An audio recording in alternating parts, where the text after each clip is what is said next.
Hello, welcome to the 3 Orc stream. This is David, and now it is May 11th, 2025, and this is the live stream for the recap of the Temple of Elemental Evil project that I've been working on all week. Now, we do these recaps every week to get everybody caught up on what I've been doing all week, the work, the content I've been making for this for the campaign, and the modules I produce for the DM's Guild. Also, we have guests that come on to talk about their campaigns or have questions about the project itself. You know, we did collaborate and discuss different topics and work on this campaign to expand it as Gary Gygax envisioned, as he intended in the Temple of Elemental Evil module. Now, I know we have a guest coming, is Hagant. He's in Australia, so I'm waiting for him to log in to get online, and he hasn't joined us yet. So I just want to go ahead and go over what we've done so far this week, which isn't much because I have a good reason for that. So if you look at the screen here, let's go ahead and go over there while we're waiting for him. Let's see. I want to be able to see the screen here. There we go. This is the main website that I use publicly for anybody to use in their campaign at the table while you're role playing. There's over 1,500 articles here for everything from the city of Verbobonc to all the organizations, all the villages, anything that most of the villages you see that you can click on has, like the village of Hamlet, been fully keyed and detailed with all the NPCs and the organizations and the politics and quests, plot hooks, everything. Now, I stopped working on Twilight Falls because I wanted to get Toolb done. So I've been still working on Toolb. I'm almost done. Yesterday, I only had 2 NPCs left to do. And today I didn't have a chance to work on it because all the coffee houses were closed. So I was out getting Mother's Day presents. I was going to get some coffee and finish those last 2 NPCs for the module to be released on DM's Guild. I'm on page like 120 something. Then after that, I have to create the table of contents. So I stopped working on Twilight Falls. In Twilight Falls, I got the first 12 or 14 locations done. Let's go ahead and look at it real quick. But I did do something this week on it. So let's see. Oops, I have to click on it. What happened? Oh, I guess I need to go to the actual main. There we go. At the main map, it's Twilight Falls. And for some reason, the splash screen, the front page, wasn't clickable there, but it is clickable here. Maybe I have an internet connection problem. Maybe that's what's happening. So that's kind of a bummer. Because I know I uploaded Twilight Falls as a clickable place. So let's just go ahead and find it in the table of contents instead. I haven't really looked at it too much because I refocused on, I want to get Toolb done. Toolb is really important. So I'll go through the table of contents down to the Viscounty of Verbobonc and click on Twilight Falls. So it's there. I don't know why it didn't pop up. Click on Twilight Falls again. So what did I do? I added something. So the main page of Twilight Falls is pretty big. It's got everything you need to know about the village itself, including a timeline. You know, history and all that, law and order, culture and society. I know what I did. Falls Keep. So Falls Keep is a mounted border fort. So a couple things. I can't finish Twilight Falls without making a map for it. Let's see if Hagunt joined us. And there he is. And I'm going to go ahead and, can you hear me, Hagunt? Yes, I can. I'm going to go ahead and add you to the stream here. I was just showing everybody, you know, what I did all week so far. See, you are guest number 1. Yep, that's you. So let me add you. And I did some updates on Twilight Falls. I was just showing them that. Please work. You're the green screen on. There you go. I see you. Wow, you're pretty zoomed in there. Perfect. Okay, so you can watch me. You can watch the live stream to see how you look. So anyway, I was telling them that Falls Keep. To really finish Twilight Falls, I have to create a map. But I want to finish Toolb first. But as I was going through Toolb, I created some stuff that kind of related. And okay, good. I can hear myself on your YouTube channel, by the way. So make sure keep your volume down on that. Excuse me. In my off time, I created some map objects. Lately, I've been creating my own map objects. I should show them to you guys. I put them on Discord. So a lot of stuff every day when I work on something, I put up on Discord and we talk about it.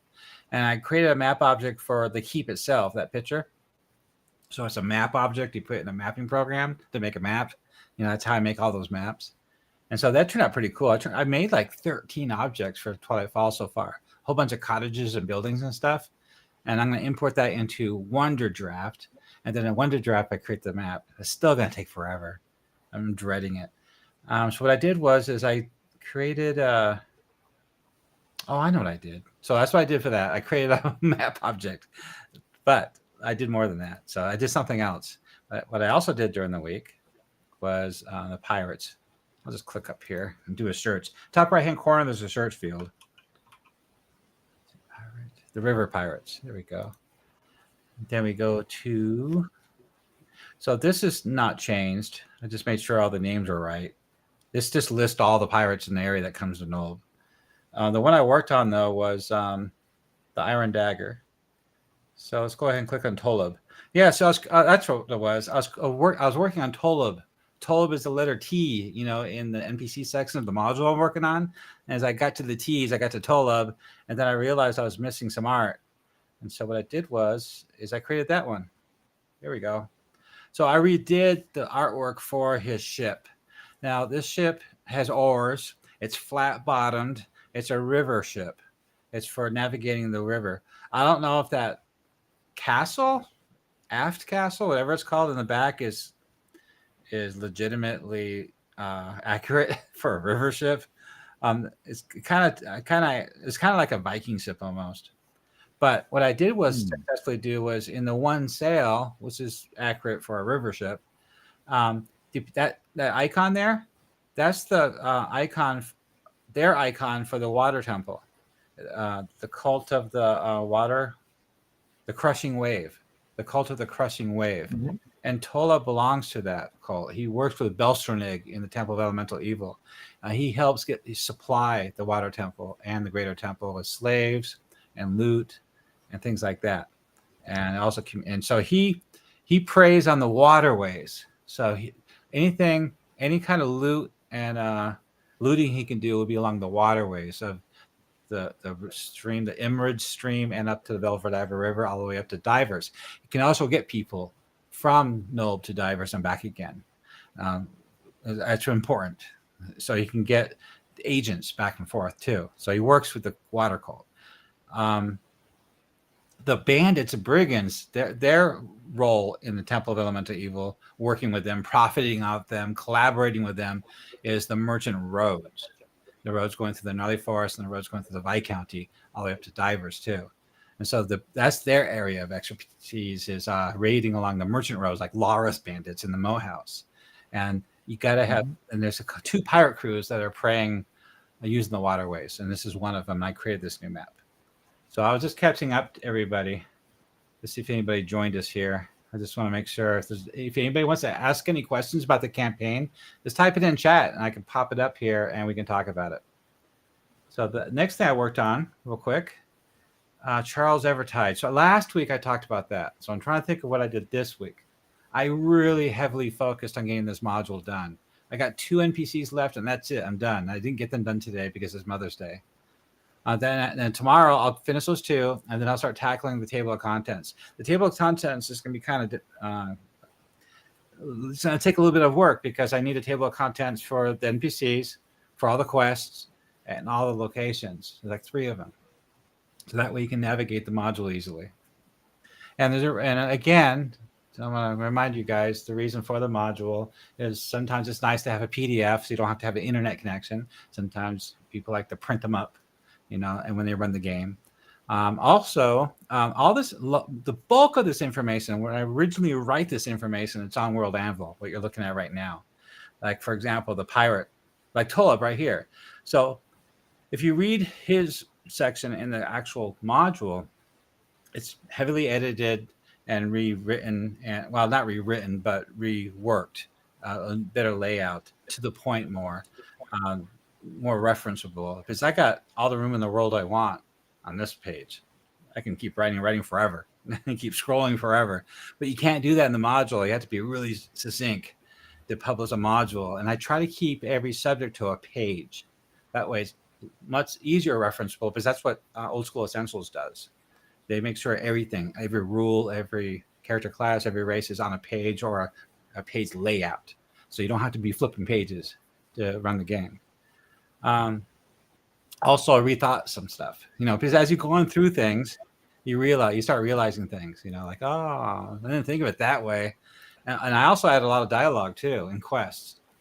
So dialogue and a flavor text to help you role play the game, these characters.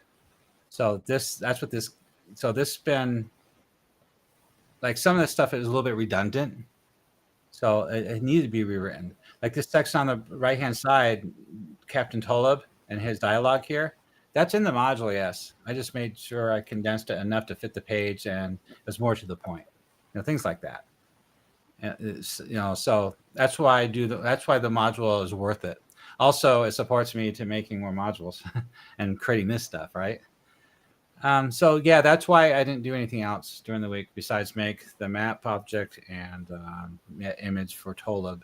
I think I made a few more images too, but I can't remember what they are for the module. So the modules have the module has all the updated images. When I can remember, I'll put that new image on World Anvil. I have to go into World Anvil and edit things I change. So I don't always do it, but 90% of the time I do it. Yeah, it depends if I can think of it at the time, because I'm really trying to focus on getting that module done. And I'm almost done, guys, so that's good. All right, so that's my recap, and that's what you guys know I'll be doing next week. So thank you for joining me, Hagunt. How you doing? Yeah, I'm okay, man. Been through it a little bit this week, but doing all right. Thank you for joining. I appreciate it. You couldn't show up last week.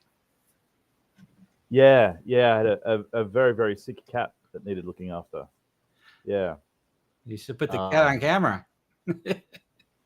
He's hopefully asleep at the moment. My kitten is running around here. You might see a black cat streak across the screen at some point.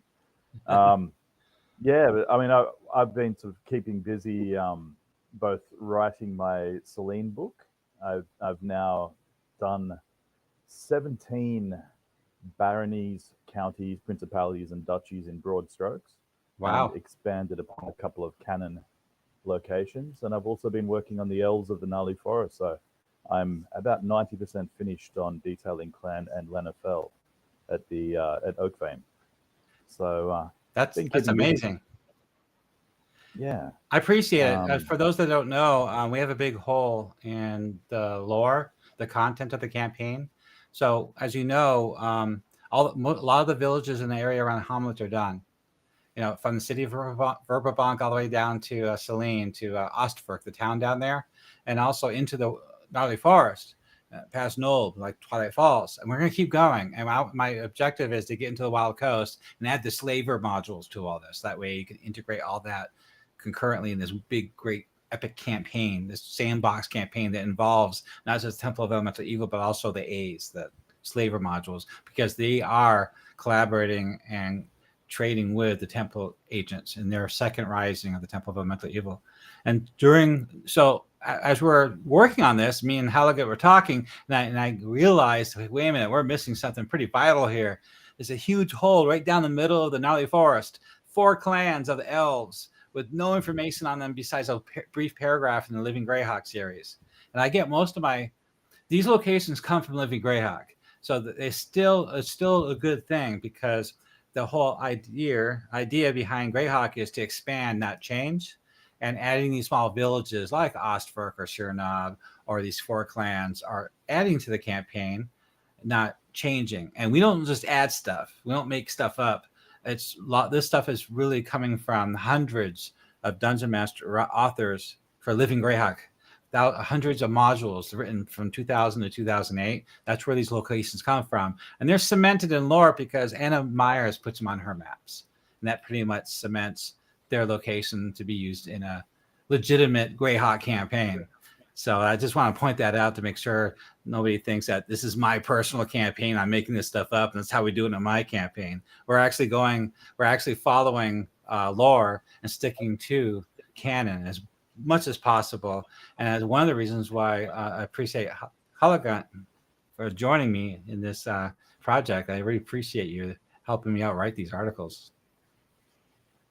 Very welcome. So Hagant, you realized this. So you've written for Living Greyhawk and other magazines in the past, and some of this stuff is your writing. And you've written these principalities and locations and NPCs for the Fey Kingdom of Selene to the south with Queen Yolanda. Yeah. And I added it to it's on the website so people can use it in their campaign. And I guess what you're doing is you're expanding that even more, and you're writing those 4 clans in, so I can add it to the campaign too, right? That's right. Yes. So, yeah, I mean, there's just like the elves of the gnarly forest. Selene itself is this yawning gap in the lore. You know, you have a handful of locations. There's some excellent scenes in the old Gore the Rogue novels where they visit Enstad, the elf capital. But aside from that, there's really just very little there. And, you know, it's not the largest country, you know, by terms of area. So you've got around 140,000 people to squeeze into a relatively small location. And, you know, sort of looking at that logically, I mean, where you've got Ostwerk in the south of Verbobonc, it's really not so very far before you should be hitting elvish towns and fortresses and whatnot, because the elves are very, very isolationist. So many years ago for my own campaign, I made up several elven polities just across the border from Verbobonc, and you know, most of those wood elf baronies and counties, but there's also a grey elf principality not very far away. You've got the county of Tilahi, who is a character that is rescued in the original Temple of Elemental Evil adventure. Her lands are not far away at all. So yeah, it just seems like it's a bit of a no-brainer that if you're going to be running a Verbobonc campaign, you have a very powerful kingdom that is just across the way, and something needs to be there for the players to use. So I have Selene up on the screen right now for everybody to follow along. And, so for the most part, like I don't see the elves as gathering in large cities, so you know, so they can remain in balance with the natural surrounds. You know, you wouldn't get any more than say 2,000 or 3,000 people in any of these settlements. But as I said, I do have let's see, a city of nearly, I think, 3,500 or 4,000 elves, not more than 20 miles from Ostwerk. And because the borders are closed to anything except merchant travel, you know, that they can be in the distance, but it is right there. You have, you know, elven locations of power, you know, tapping into elemental magic of air and earth primarily, but also some water. Yeah, so the Principality of Kalumnar is the nearest polity. And yeah, I have that on screen right now, the Principality of Kalumnar. Yeah. So there's a capital city, Uradar? Iruadar. So, and there's a house that rules it, and there's a princess. The territory is 1,300 square miles, and that's divided up between 3 counties. Well, a county of Rivendell and the Duchy of Arden. So the thing about Selene is if you look into what little has been written, it's kind of described as a chaotic patchwork of counties, baronies, duchies, principalities.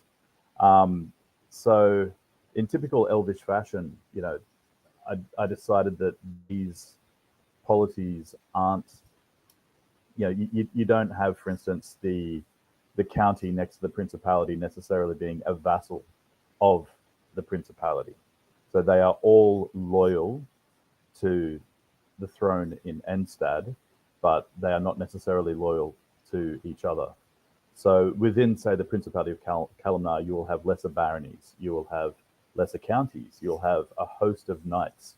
So the princess of that land of Kalumnar,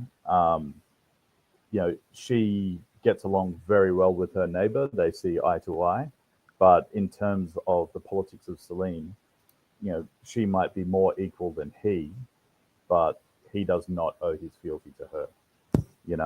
They are all in councils at Enstad, where you have a furious amount of politicking between a number of factions, because the elves present a fairly united front to the world. But to make Selene interesting, within the politics of Selene, you have essentially 5 different political factions. So they range from the interventionists.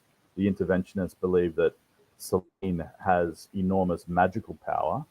They have an elite army, even if it is a small one, and they're in a position to help their neighbors, just like they did with the Hateful War.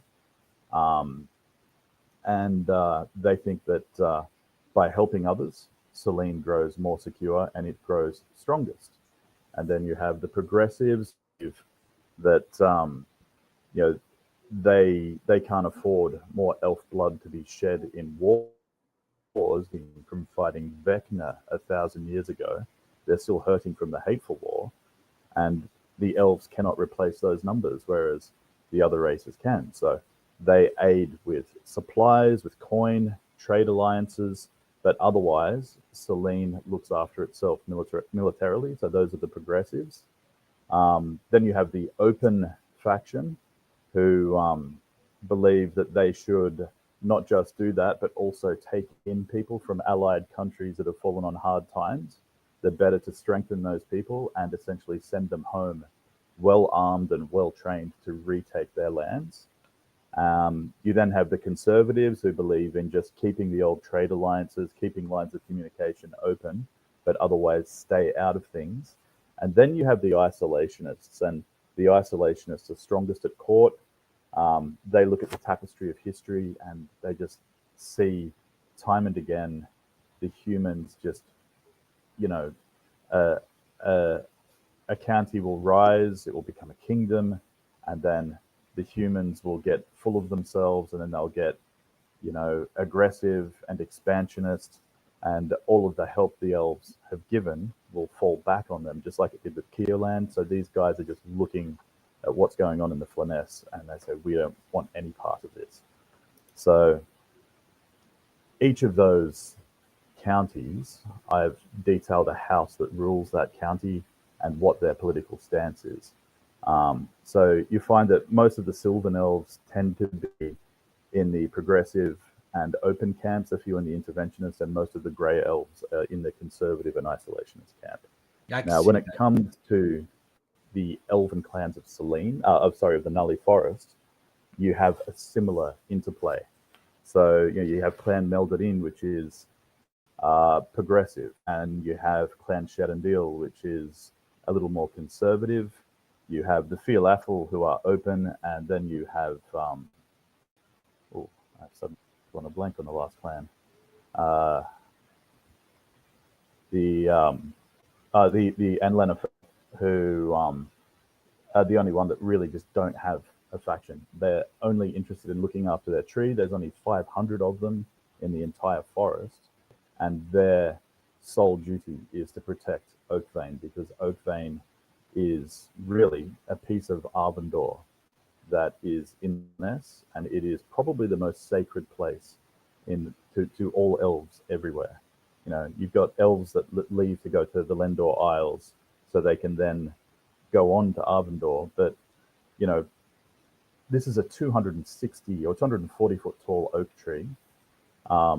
It is the very air is magic. The very air feels like Arvindor to the elves. So they will come to Oakvane on pilgrimage, but they do not get involved in other people's business. We need to do Oakvane too. Are you doing that as part of the clans, or is that going to be separate? It will be detailed as part of Clan and Lenafel. Okay. So good. Okay, see, Yeah. that's a So thing. Dungeon masters out there might think, am I really going to use this information in my campaign? Well, the direct cause and effect of this information, these articles, is if your player happens to be an elf and they're from these places. That's when it really be interesting because, a lot of dungeon masters and normal campaigns, their backstory is just that. It doesn't mean anything. It doesn't really come into play in a campaign. Well, in this campaign, it actually does. It's a real place. So where your backstory for your character is a real place with real people, with a real organization where you were trained. That means you can go back for many reasons, not only for quest and plot hooks, but for information, for training, for visiting, follow up on quest and things like that. And so basically this stuff becomes really important because they become part of the campaign. And so when these locations and organizations are written out like this, it gives the dungeon master enough material to be able to role play that and represent it well in his campaign. I have a question. So I know the Knights of Luna, I got up on the screen here. I know they're with the political side of, how do they put it? They do go out and fight beyond the borders of Selene. They go out and cause trouble. They go out and quest or something. They help out. I know Knights of Luna do that. So what side would they be on? So I mean, the Knights of Luna were originally detailed by Carl Sargent in From the Ashes, and they're kind of described as almost they're a secret group. So they're not so secret because they're led by Melf, the famous character Melf. Yeah, but see that Melf is described as fairly cagey on the subject. He does not actually admit it, but he might sort of smirk and wink, so he does not put himself forward as a Knight of Luna or the leader of the Knights of Luna, even though he is. So it's quite an interesting organization. Like, he is known in some circles to be a Knight of Luna, certainly within Ulek, because the Knights of Luna, I think in 588 CY, I think it was, a cohort of the Knights of Luna came together and helped Prince Olenstad of the Principality of Ulek reconquer some of his country that was taken off him in the Greyhawk Wars. So prior to that, I don't think there would be any confirmation or denial on Melf's part. I think after 588, the cat would be out of the bag, so to speak. But early on, they are very, very quiet as to who their members are, because you have to remember that the elves adore their queen, and they don't want to appear as anything, even though they are a chaotic people. They don't want to appear to disparage her directives. So the Knights of Luna are sneaky. Yeah. Well, I do have an article that beyond the borders, their presence extends into the Duchy of Ulek and Highfolk, signaling their commitment to a broader cause beyond Selene's verdant valleys. And also, I wrote that while the Knights of Luna strive to foster alliance and counter Selene's isolationist tendencies, they often find themselves at odds with the Queen's policies, advocating for an open and engaging stance towards other realms of the Flonesse. So they have a relationship with Viscount Wilfric and the Lords of Verbobonc. It's complex. It's a delicate balance of respect and tensions. And also in the city of Verbobonc, there's a location there, an inn in the Elven Quarter, and I do stay in there. That he does show up once in a while and stays there. So I do have that key in city of Verbobonc. So I think a dungeon master can use this. Yeah, absolutely. It's worth noting. I mean, Melf, is a very special character in the Greyhawk lore, and it sort of depends on how much you want to play him. Like, he was played in the original campaign, and also how he was written, because he turns up in Artifact of Evil, one of Gygax's novels, and he makes it quite clear that he is called Melf. He has walked away from his name, he's walked away from his titles, and he is serving a greater good. So I think it bears mentioning, if Melf is going to turn up in your game, make sure, like I think that's a very cool character arc for him. Yeah, Melf is great. I think Melf should be treated like the Circle of Eight, like Mordecanian or Tenture, Mordecanian. Yeah. You know, they're an NPC that will show up to trigger a quest plot or something. That's it. Yes. You know, and it might not be directly with the players themselves. It might be through other NPCs that they trigger this event or this plot point or something. Something's happening, an event. I agree totally. Like maybe he showed up at that inn in Verbobonc, and for a reason unknown, political reason, to meet with Wilfric, and maybe it has something to do with some of the rumors going around, like the gnomes, or something like that, or maybe the warband of orcs movements in the forest, or something like that. And but the players don't directly see this; they hear about it, and then the consequence of that meeting gets ripples down to the players, asking them to do something. You know what I mean? Like through the Mounted Borderers, or through one of the like the church or the school, the Silver Consortium. You know, like as the wizard is, you know, a wizard of the Silver Consortium, his master would have a talk with him, saying, "Hey, this is what's happening. I need you to do this." Or the cleric, like Saint Cuthbert or cleric of Pelor or somebody, the bishop there will talk to the player, bring him into his office, and say, "I got something to tell you." You know, the Viscount just had a meeting with Melf, Yolanda, and they're concerned about the gift of beauty, and we need you to track that down and return it. You know, something like that. You know, more behind the scenes, but triggers political events that ripples down to the players. Yeah, absolutely, and it's always worth noting too that Verbobonc has a significant population of wood elves that live in the city.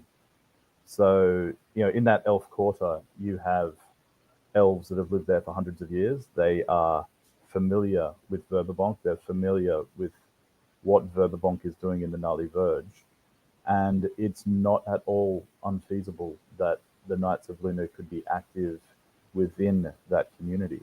So it'd be a great way to bring in a little bit of wider political focus in the campaign. Well, another good example is like the Gnarly Rangers, like Ranger Knight Owen, or Ranger Knight, one of the Ranger Knights anyway. We have a whole article on all the Ranger Knights, so it's available for you to use in your campaign.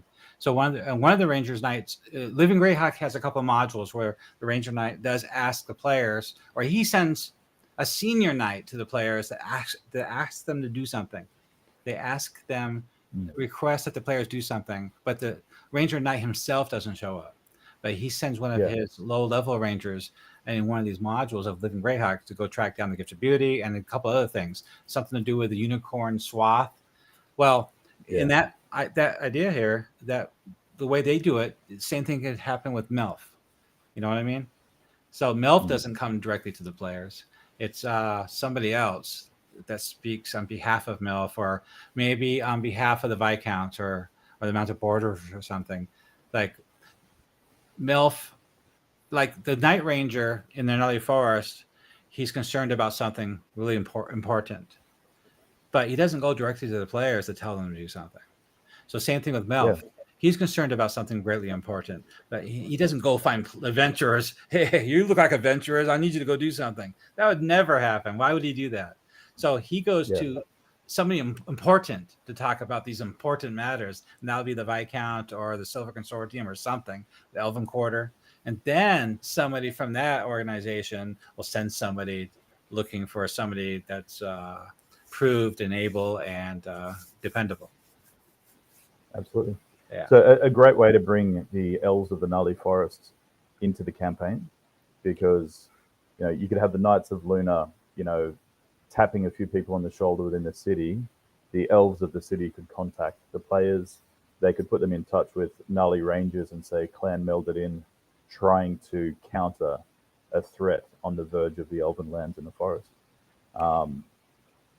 Yeah, it's also worth noting, I think we've mentioned before, that as the Living Greyhawk campaign went on, there were some smaller clans of the gnarly that really took exception to the amount of logging that the citizens of Verbobonc were doing. They actually attacked several of the human towns. And that would be a great way to. That's a couple of the Living Greyhawk modules that did that. Yeah. So yeah, it's a very fertile sort of basis on which to create a great story there. Personally, okay. First off, Living Greyhawk isn't necessarily canon, and you got to realize these modules are written by a lot of different people, and some of these modules are a lot better than others, and some of these modules are a lot more authentic to canon than others. Some are way off the chart, and I would not consider putting into my campaign at all. There's a couple of things, and it's also they're not always they don't get all the information right all the time. They're not consistent. So it's something for us that we're putting together here we have to watch out for. And I spent 7 years on that, trying to decipher stuff, like where the border of House Osbury is. That's a really tough question to answer. I even asked the Triad. They don't know. So what I don't like about that module, there's a couple of modules I don't like. I just don't ignore them. I like that adventure where this small clan raids a village because they're mad about the logging. Yeah, I get that. That's cool. It's kind of a little bit boring to me, but that's okay.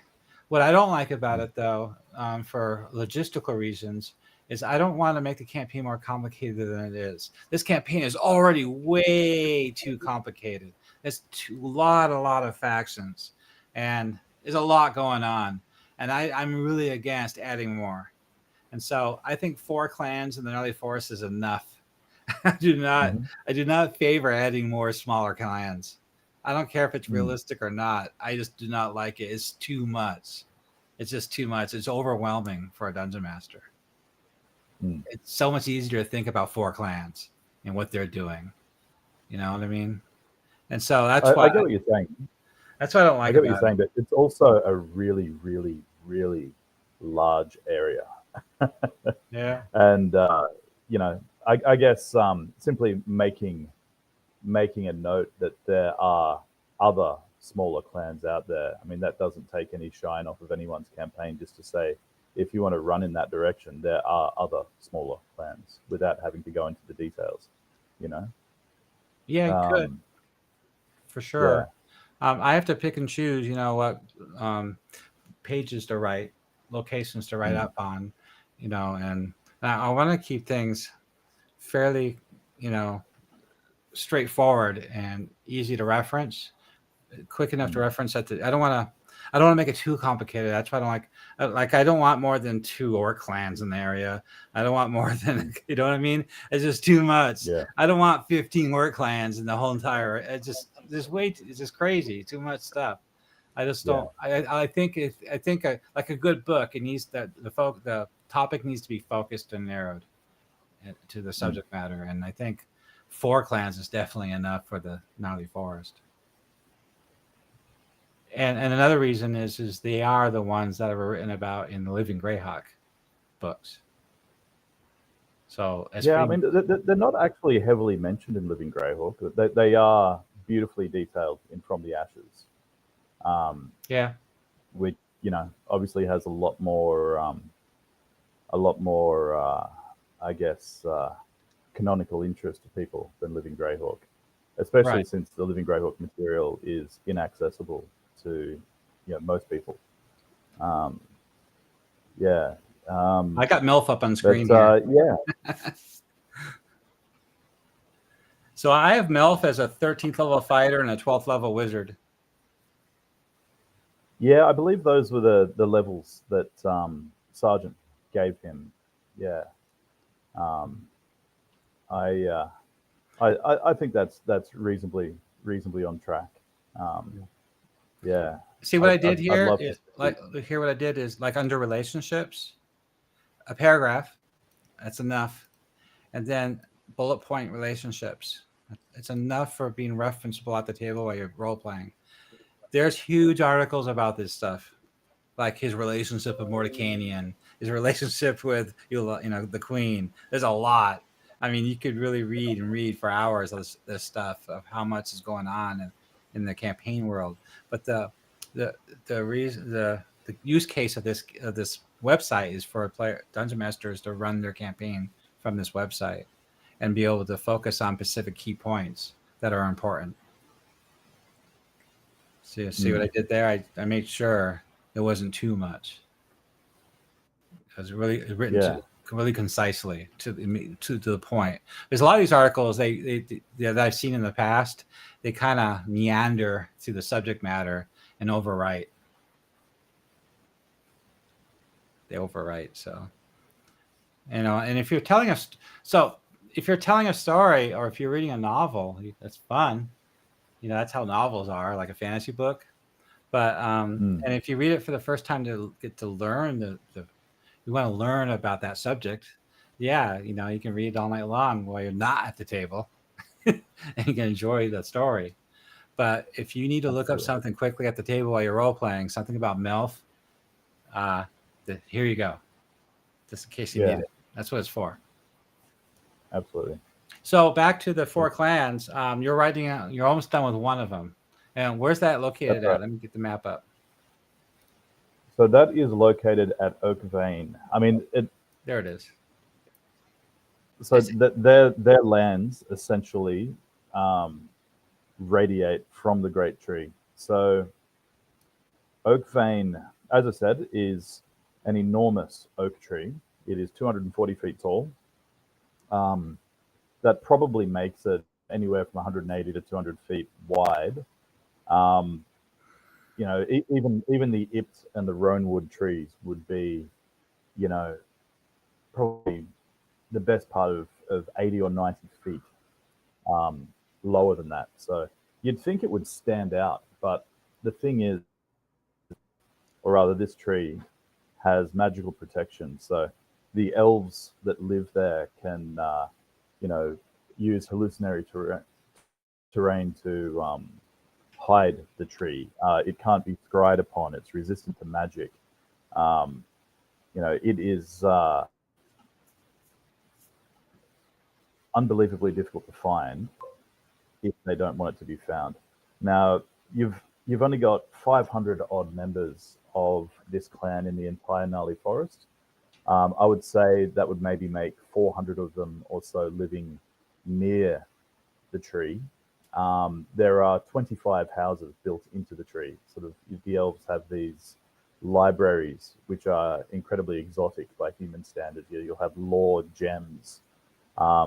You'll have books that will read themselves to you. You'll have all sorts of interesting magical effects on how they impart the knowledge. And there are 6 lore masters who are the leaders of the clan at any one time.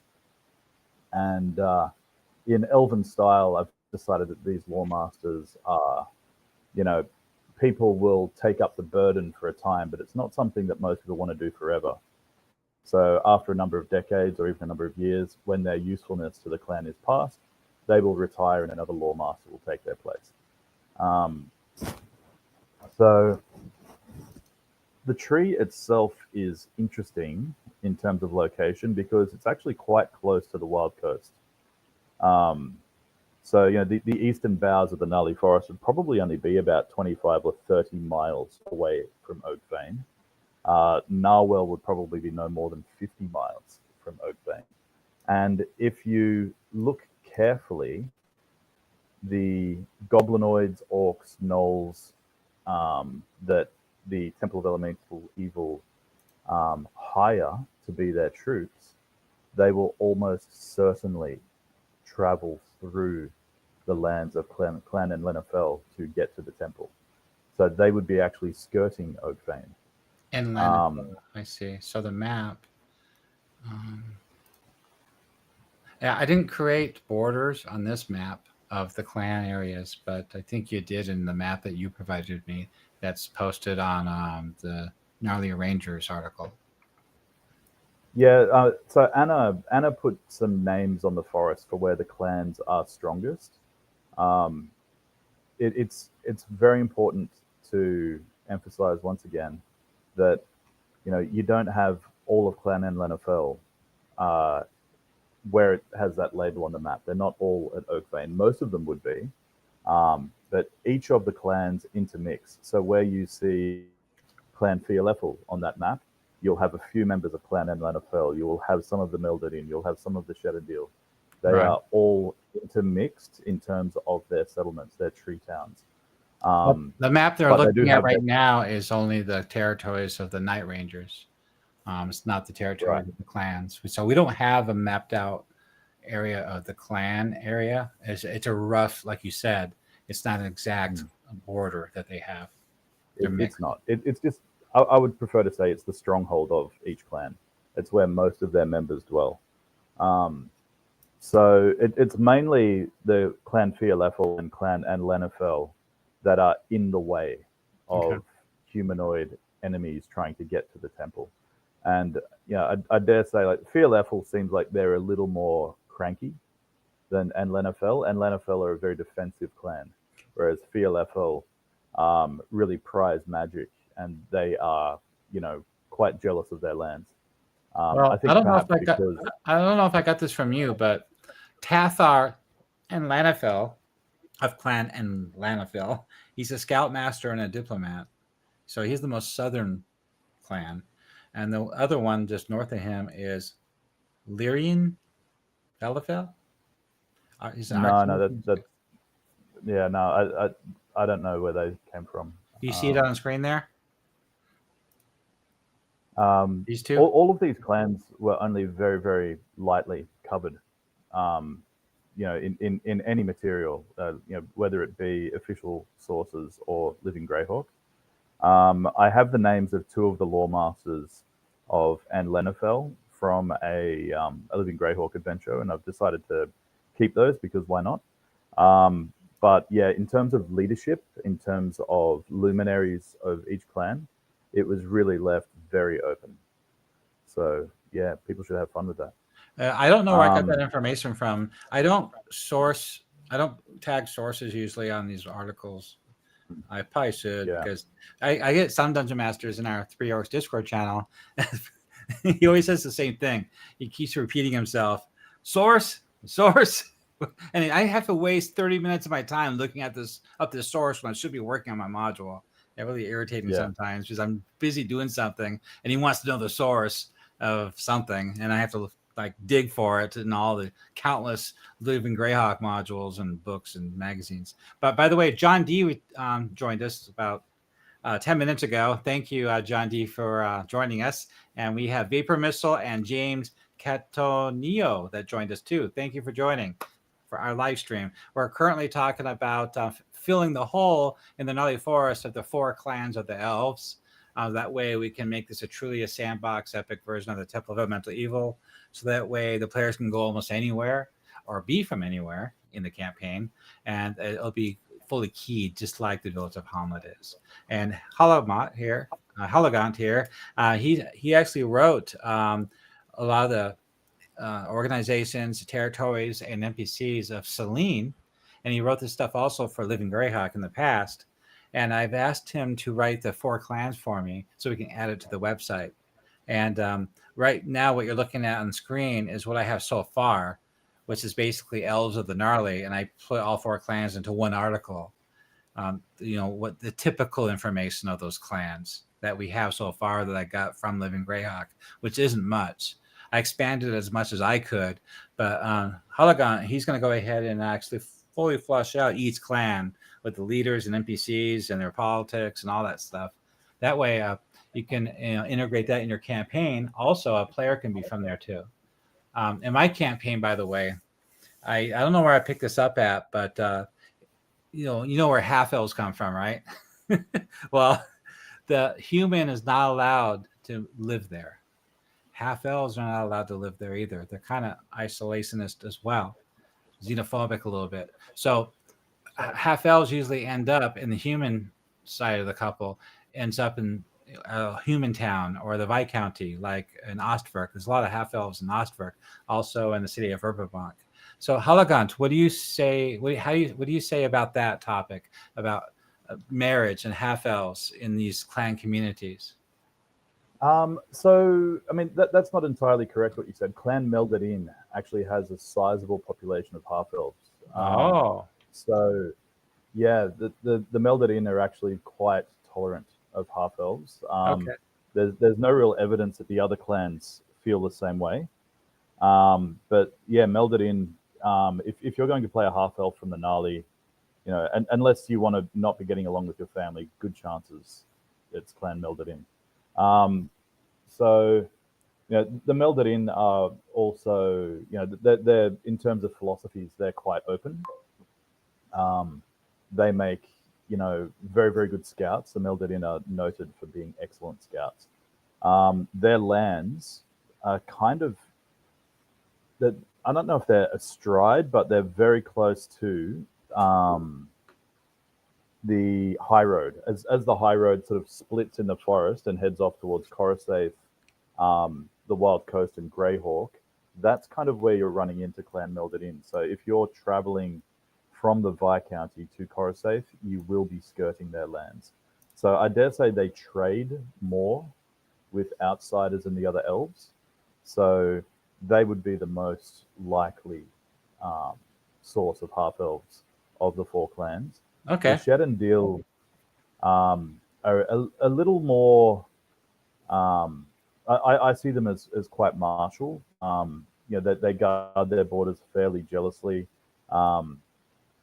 That they're the ones who are closest to the kind of voracious logging communities of divers. Yeah, I see And those them guys are causing now the most professional trouble with archers. the Yeah. loggers, the human loggers. Yeah. But yeah, the Shed and Deal do work hand in hand with the Gnarly Rangers. They just sort of prefer to keep their communities a little bit more separate. The Okay. Fearleffel are the weirdos of the forest. Like they're Sylvan elves who seem to have some really strict clan traditions. They seem, in terms of alignment, they seem kind of lawful as opposed to chaotic. And the Fearleffel, they just don't get out much. I can't see a lot of half elves coming from the Fearleffel. They stick to their tree. They are mystics. They're scholars. They're very otherworldly. I think maybe that's where I got that idea from that clan. I read that somewhere. Yeah. I would think, the Melddin, as I was pointing out earlier, there are a significant number of Sylvan elves in the city of Verbobonc. Now, if you want to stick purely with the four clans of the area, it's highly likely that those elves are mostly members of Clan Melddin. So you're also going to have half elves of Verbobonc. Verbobonc City would be of that clan. Okay. I get that. Yeah. Well, first off, Damon joined us. Hello. Thank you for joining our live stream here. Put you up there. And also, Sarge joined us. Thank you for joining. And Sarge actually had a question. Actually, he stated, I can't wait for the four clans. So you actually have a Dungeon Master out there running a campaign that's desperately need your write-ups for the four clans. Thank you. I was going to move on to Fearleffel next, but if anyone has another clan they desperately want information on, I'm more than happy to do one of the Shed and Deal or Melddin coverages first.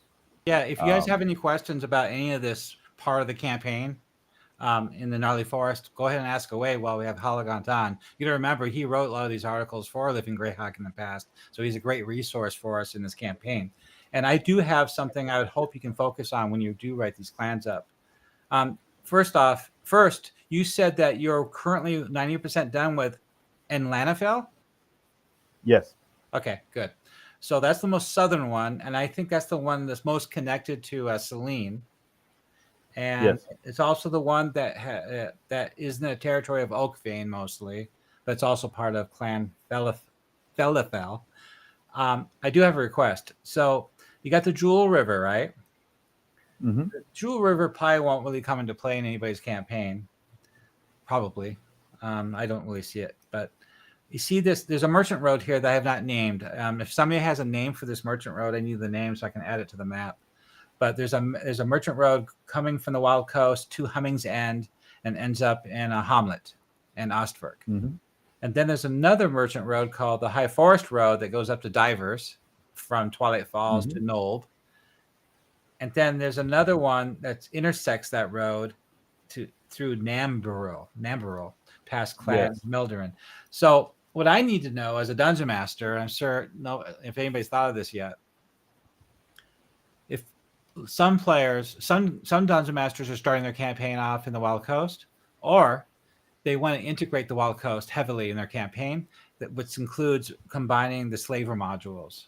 You want to include the whole backstory and the events and their collaboration with the Temple of Elemental Evil with the slavers. So the players can optionally, if this is an open sandbox type thing, or you can direct them there, to include the slavers. So if that's happening, then what's really important here is the travel of not only merchant caravans, but also the players as they travel back and forth. Because I have a brigand gang out there, 2 of them actually. They're holed up in Toolb, and they're actually preying on merchants on those roads and bringing that loot and slaves to the Temple of Elemental Evil to support the Second Rising. Also, players will have to be going back and forth to the Wild Coast. So as we write these 4 clans, I really need a section on the possibilities of the clan interference in these activities or meeting with the players on the road. So I call the road that goes from Humming's End to Narwell the Wild Road in my campaign. It just sounds cool. Okay. Yeah, sometimes I'll call it the Narwell Road, but I just tend to use the term Wild Road. And the one that heads towards the Plains of Greyhawk, I call the Grey Road. Yeah. That's through Namburil. That's through Namburil, Coruscant, Tricaster. It eventually sort of comes out at Lord Loxwell's Manor, just west of the Plains of Greyhawk. Yeah. Sarge said that Narwell to Hamlet is called the Wild Road. So he's asking that. Wait a minute. I know some of you guys are running on Joseph Block's article, the module called the T0 module, where he starts his Temple of Elemental Evil campaign in Narwell in the Wild Coast. And his T0 module starts there, and they make their way through the Gnarly Forest using the old World of Greyhawk maps, not the Anna Myers maps. And I think on his map that he supplies in his module, I think he named it something. I think there's a name on that road. I'd like to look that up. If anybody knows the name, let me know. I could look it up. While you're talking about that, I could bring up his module, actually.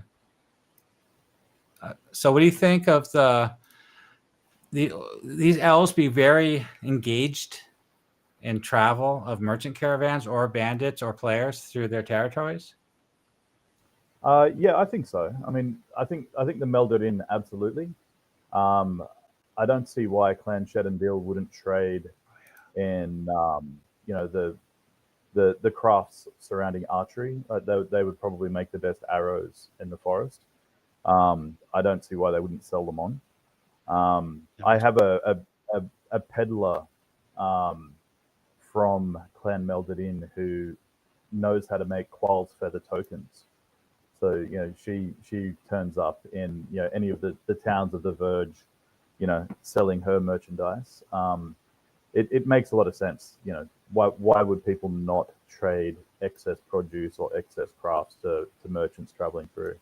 So there'd be a number of merchants from Humming's End, Twilight Falls, Carter's Meadow, who would actually probably specialize in traveling to the elven communities where they have friends, and they will buy stuff to sell in the human towns. I mean, that's how merchants work. And wait a minute. I missed that. Are you saying human merchants are traveling, doing business between the Wild Coast and the Viscounty of Verbobonc and Divers will also do business with these clans too? I don't see why not. You're not going to get a lot of trade from Fialeffel and then Lenafel, but definitely the Melddin. I mean, the healing herbs. The most northern one. They're the central one. So Oh, the central one. I think the road that goes to, I think it's Tricaster, is actually like weirdly smack in the middle of the Melddin lands. No, Shelton.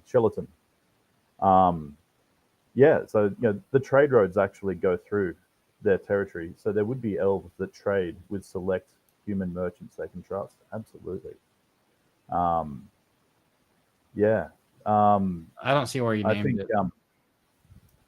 yeah. So where Clan Melddin is, you've got the road that travels from Nambural through Coruscant and Tricaster. You've also got the town of Shelton that heads up towards Beltanda. So I can definitely see Clan Melddin trading with the right human merchants, people that they know they can trust. Yeah, there would be certain elves who work for nobles and the Crown of Selene from Clan Melddin and from the other clans even, who would use those opportunities to spy on the humans and to get information about what's happening with the rise of the temple, with the bandits, with dragons like Shosta Clarinus and Rothkor. Like these elves are not stupid. They would be definitely trading with the humans. They would have their own agents active in the human communities to gather intelligence.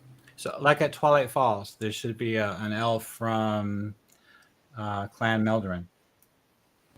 Well, perhaps, or just a human who is friendly with Clan Melddin, or better yet, a half elf, who looks more human than not. It would absolutely be the case. Is Nambural, is that a gnome community? I don't remember. It is. It's a groovy little gnome community that it's in a deep valley, and they built their burrows. They call them their rents into the sides of the valley, and it's kind of one of those towns where you might kind of walk through and not actually know you're in a town until the gnomes sort of open their doors and say hello. Oh, that's cool. But it'll be fun making artwork. It is for that. magically extremely fertile. There's some sort of magical effect that makes it incredibly fertile there. So I forgot about this place. So basically, if you're a gnome in a campaign, you could be from here too. Absolutely. There's a lot of locations in this campaign you could be from if you're a gnome. Yeah, absolutely. The Viscounty is gnome central. Like, I can't think of a better place for a gnome to come from. Yeah. Okay. Well, so yeah, I have the Crimson Reapers brigands. There's a couple of them from that gang holed up here at the tavern as spying, keeping tabs on merchant activity. And as soon as they find out a big merchant caravan comes into town from Divers or Viscounty, they alert the rest of their gang and Toolb, and then they stage a raid. So that's what they're doing in Twilight Falls. If there's I don't think they're going to go past the Viscounty border. That orange line on the screen along the forest road where my cursor is, that orange line is the border of the Viscounty of Verbobonc. So as soon as you cross that line, on the north side of that line is the lands of Divers, and on the east side of this line is the clan area, Elven clan area. Yeah, so that would be Melddin. Yeah, so I don't think they're going to raid a merchant caravan until they get into the Viscounty itself. That's probably what they're going to do, or before it leaves. So that's something to think about if your players are traveling along there. Because players are a target. Players are a target too, not just caravans. Absolutely. I like those two little tributaries you put in there. Have you named those? Oh, those two little rivers? Yeah. I got those directly from Anna Meyer's map. I just diligently used hers as a template, and I put them there. Oh yes, I see it there. I don't know why she added them, but I felt that I have never noticed them. They should be named. That's great. Yeah. Well, those tributaries are in the clan area of Felafel. Yes. Yeah. What's the name? Oh, this is still Emerge Run. Emerge Run runs through Toolb. And it's, by the way, again, I keep telling everybody, it's not navigable for merchant ship past Nob. So you can't go south. Also, something to point out, it's that river flows north. See how it flows from the east to Nob, and then it flows north to the Velverdive River at Taymouth. Yeah, that's the river that runs through the Fens of Tor. There's something else I want to point out too about Taymouth. Taymouth has a great port, and they do have a sizable what do you call it? Militia ship yard. They patrol those waters. So the pirates I make are more merchant pirates. They fly under the radar. They pretend to be merchants, and then they raise the pirate flag when they want to raid. Just to let you know that. Yeah, I think that is 100% the best way to do it. Yeah. But I would see as far as that the Emirates run goes. I mean, you'd probably still get small boat traffic for some of the length before you get to Nelb. Yeah, like you'd be having rowboats and coracles. And a rowboat, not actual. Yeah. I have a couple of fishermen in Nob in huts along the river there, little cottages. Yeah. They're fishermen cottages, and they have little rowboats, and they do fish up and down that area of the forest. Yeah. And they make a good living doing that, except the Temple of Elemental Evil agents keep taking all their fish. And so those are subplots, by the way. If you go to those locations, if you go to Nob, those locations, you'll see it. Those locations, you'll see the subplots of what they're involved with and who they're involved with. So what's cool about that is just because a location on Nob is keyed with a subplot and an NPC doesn't mean you have to go to that door and knock on it to engage in any of that material on that website, on that article. So if you read it in advance and you plan out your campaign, let's say the players are over here for some reason along this river doing something. Maybe they're tracking down those giants or those orcs. It's possible that those NPCs at that location, that hut, are not at home. They're actually here on this river fishing. So you can come across them in the wild. You don't have to come across them in their hut. And so you can get involved with them and get involved with their subplots too. Oh, we got a question here. So Sard said, one thing I wonder about Twilight Falls, the borderers or caravans have to go through Nob. Idea on how that works. Well, let me show you Nob. There's Nob right here. It just happened to be out. So in Nob, by the way, number 52 and 54 are those two fishermen huts I'm talking about that fish along the river going south. 7 and 8 are fishermen too, but they do theirs in the Fens of Tor and the marsh. They harvest out of the marsh too. So 7 and 8 focuses north, and 52 and 54 focuses more in the south, past this bend off the map. This road right here, that's the high road right there, Twilight Falls.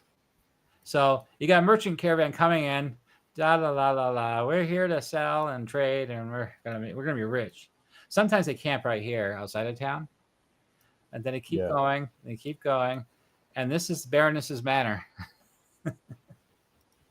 So she's gonna know anybody coming right out the bat. Her men will.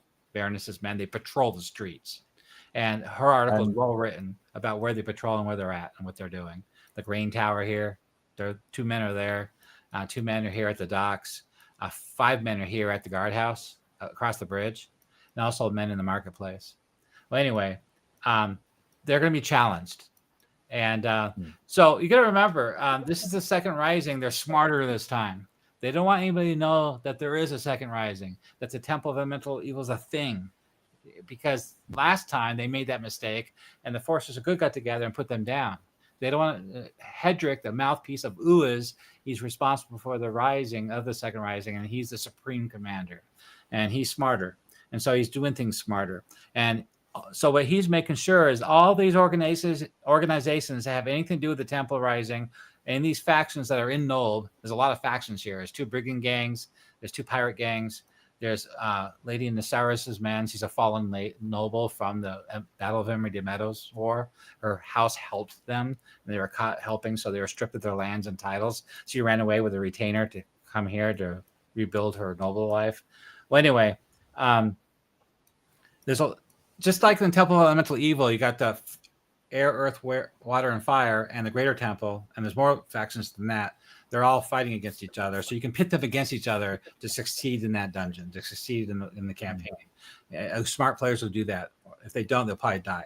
Well, anyway, the same thing with Nold. There's all these factions in Nold, and so smart players will pit them against each other, kind of like those old Western movies, or that Japanese movie with the five guys.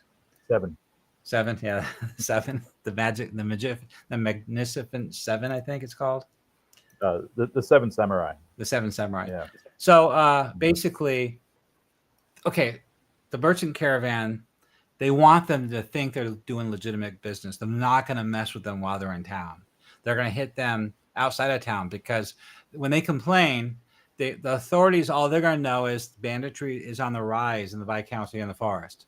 They're not going to say, yeah, every time you go to the Knoll, it's a speed trap and they take everything. They don't want that. Then they're going to send real agents and real men to Knoll to clear out this den of scum and villainy. They don't want that. They don't want that kind of attention.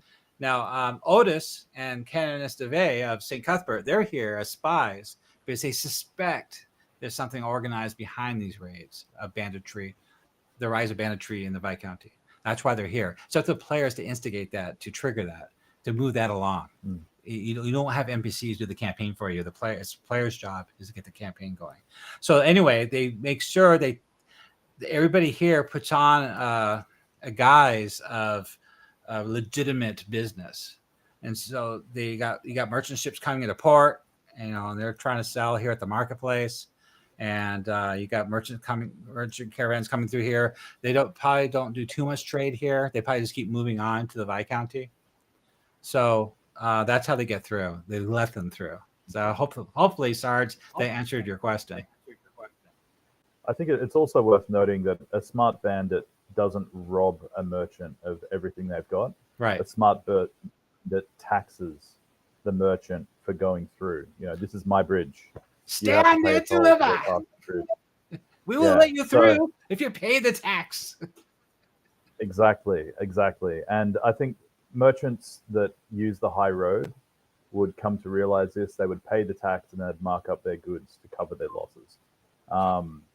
So I definitely see smart bandits as not just taxing the caravans, but escorting them,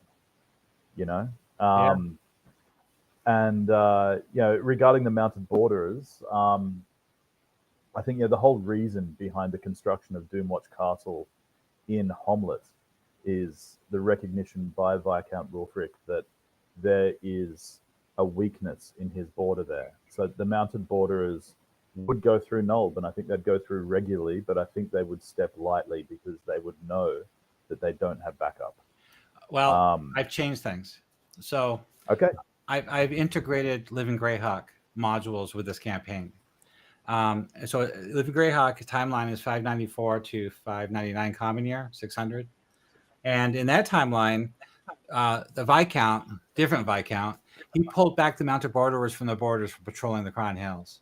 And he also pulled back, he depleted the strength of Twilight Falls and also Ostfork down here on the southern border. They only left them with like one squad each, just enough to defend the fort, but not enough to send out patrols or any kind of counterattack. They don't have the men for that. So basically, I just decided that in this campaign of 578, 576 common year, that these modules I'm going to rewrite for this campaign are happening in this timeline. So that means the Viscount, for his own reasons, pulled back the mounted borderers in 578 common year. And that gnome escalation of political problems that's happening right now, and the raids of the gnome caravans of their silver and gem mines, that's happening in this campaign. Because I found that this is a way to expand this campaign to make it even more interesting and more fun and more engaging with all the different factions at play in this entire region of the Flyness. That's why I did it. Mm-hmm. So, also, if you don't like that, if you're running your campaign in 594 common year and up, there's a couple of DMs in our 3 Orcs Discord channel that are running theirs in like 598 common year. They're still using this website because these locations still exist. These NPCs are still here, those organizations. They're just using it in their timeline. That's all. But I'm using all that lore and locations in my timeline too, for the second uprising of the Temple of Elemental Evil. Now, the reason I did it is because 10 years, hundreds of Dungeon Masters or whatever have written all this stuff, all these modules. I've been working on this for 7 years, just trying to use that stuff.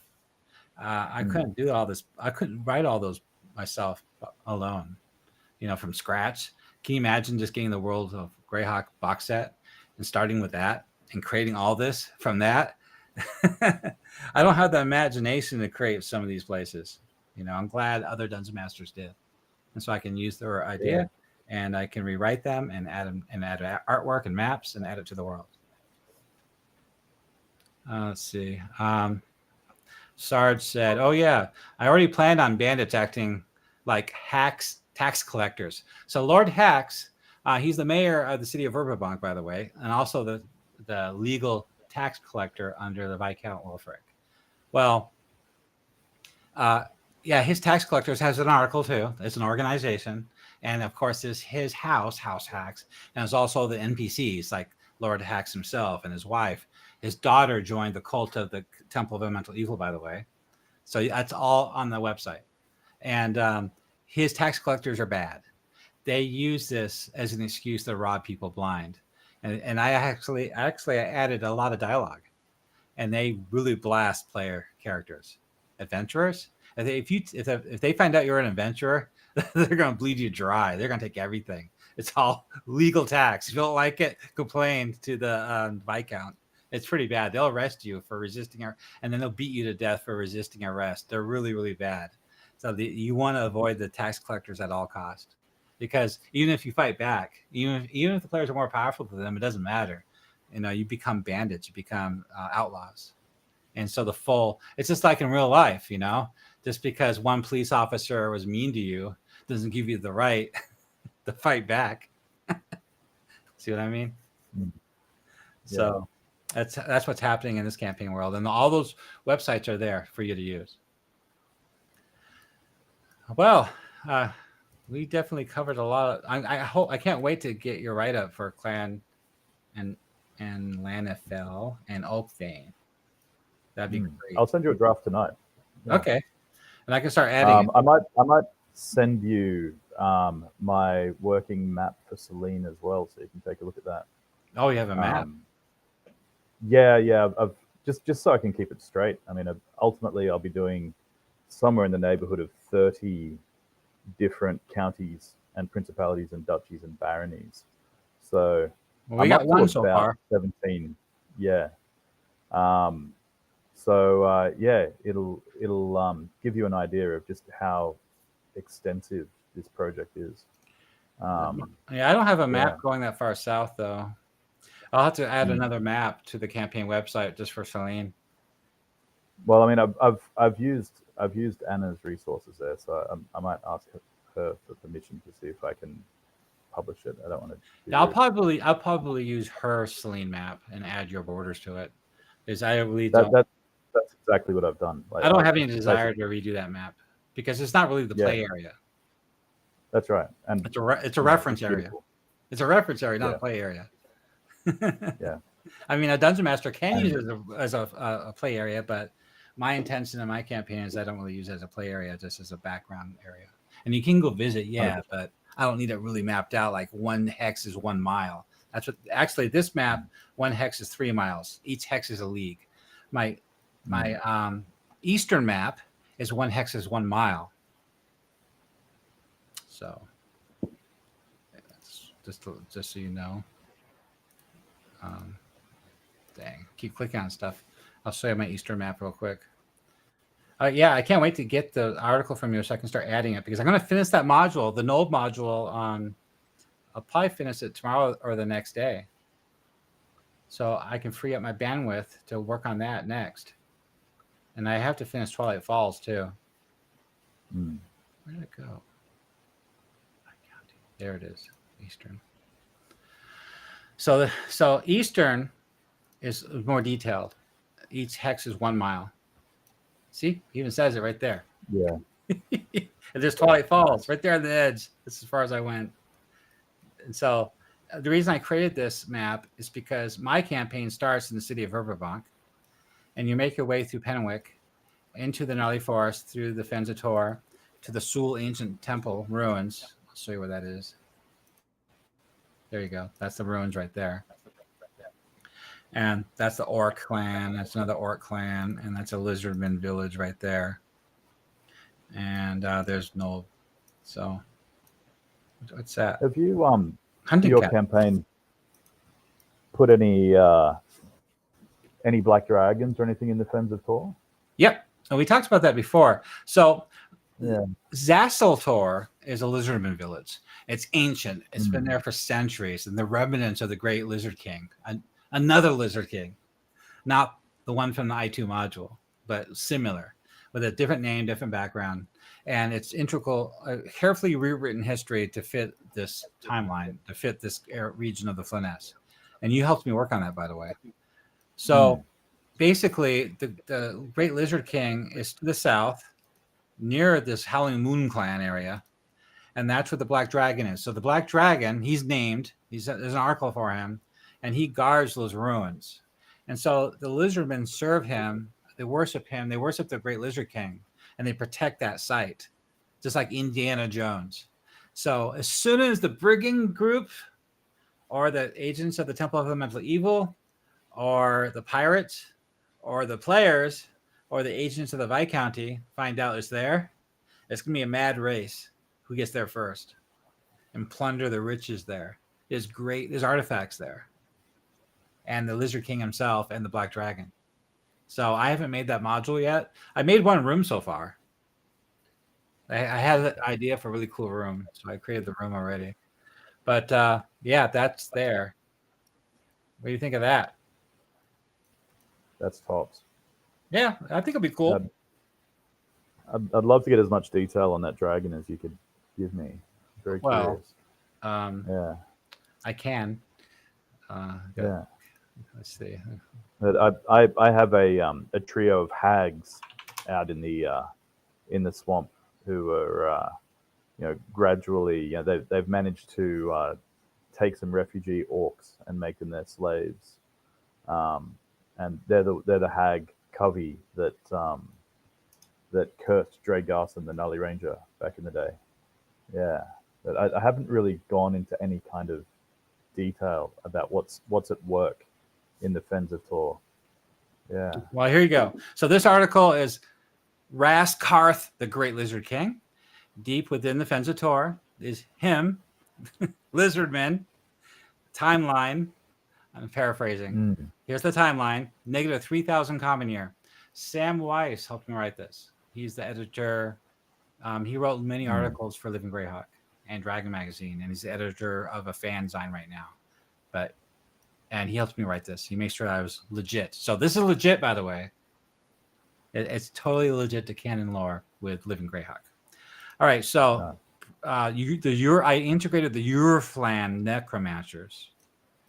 So that happened. Then after the twin cataclysms, the migrations, and negative 440 common year, that happened.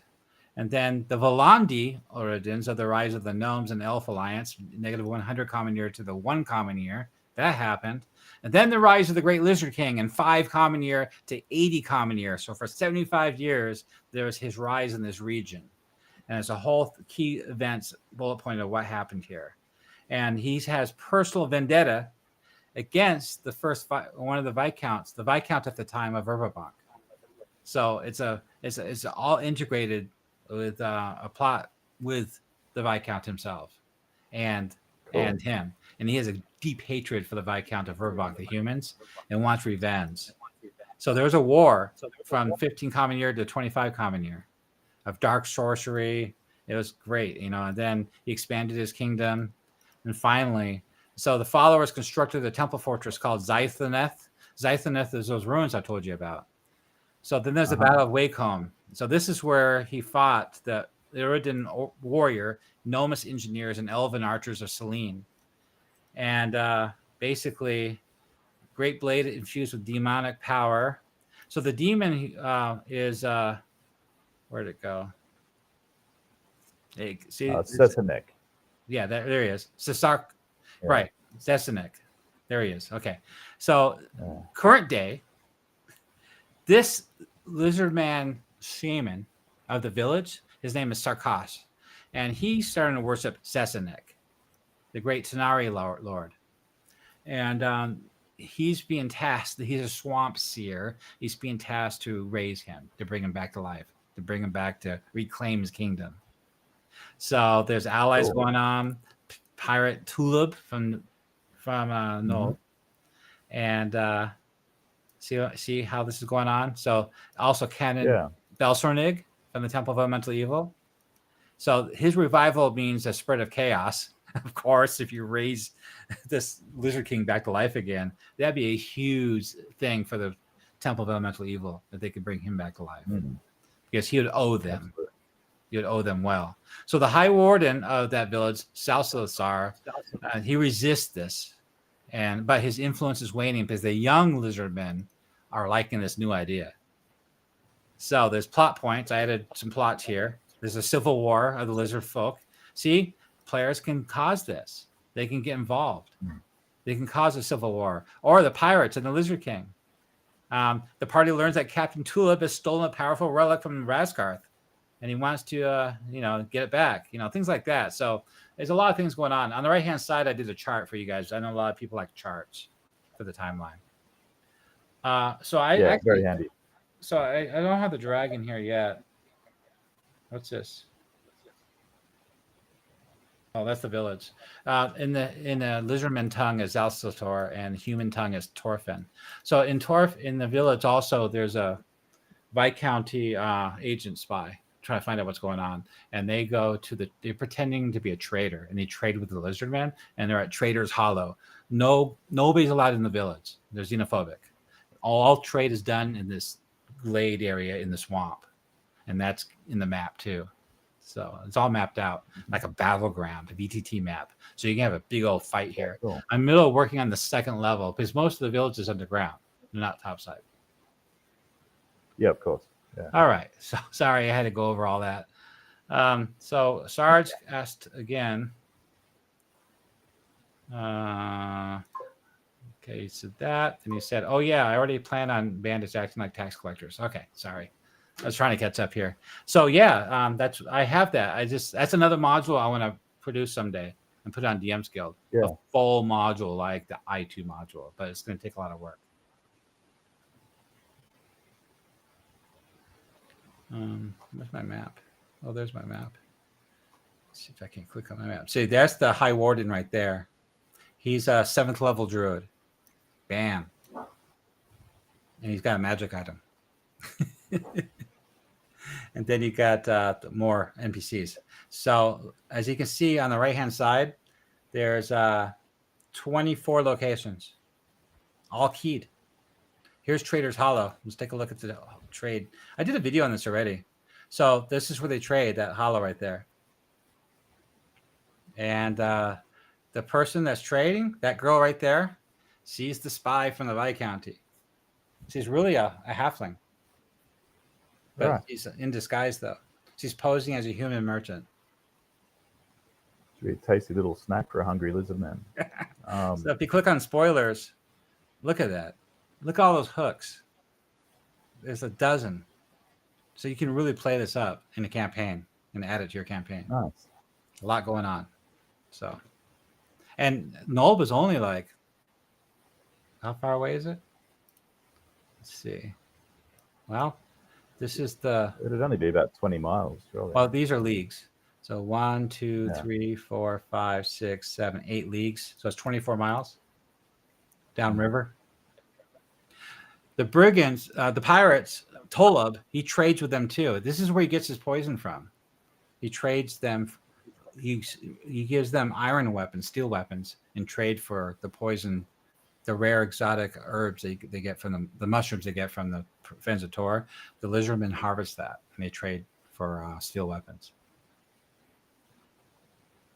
So, and the black dragon, is that Vorthlix? Yeah, it's in the article. I gave him a name. Yeah. I gave him a name. Yeah, I've got a name here. Vorthlix. Yeah, that's him. It took me a while to come up with all these names. I want to make sure it was more lizardman type names. Zasnik. They speak like I do. Okay. Yeah. So anything else you want to cover before we end it for the night? It's been an hour and a half now. No, I think that's good. That's good. All right. Well, thank you for joining me. I'm looking forward to your article so I can add it to the website. Maybe we can talk about this next week once I get that written up and added to the website. Yeah. I will absolutely send on what I have this evening for you. Thank you. Okay, well, thank you for joining me and everybody else. Thank you for joining the 3 Arcs weekly live stream where we refresh what we did all week and we talk about our campaign. So if you're a Dungeon Master who wants to talk about your campaign and have questions about your campaign, how you can integrate it with all this lore, you're welcome to join the live stream. Just message me and we can go and see if we can add you to the next live stream. Well, thank you so much. I hope your guys' campaign players have as much fun as mine have. And you guys have a good week, and I look forward to doing this stream next week on Sunday. Good night, everybody.